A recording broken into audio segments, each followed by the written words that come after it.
Nagmalampuson ang gipahigayong earthquake drill sa dakbayan sa Talisay kagahapon sa hapon. 30 ka mga tunghaan sa elementary ug high school ang nisalmot sa maong pagbansay-bansay nga gisugdan alas 2 sa hapon. Sa maong kalihukan nabansay ang mga tinun-an ug mga magtutudlo kung unsay mga angayang buhaton sa higayon nga adunay linog o ubang mga emerhensya.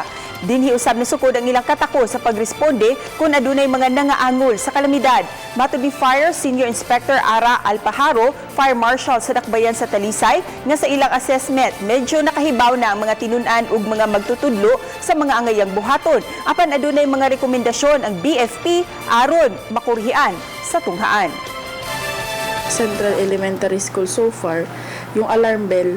So, importante kaayo ning alarm bell, ma'am, during our not just the drill but in each emergency kay mao man ni ang mag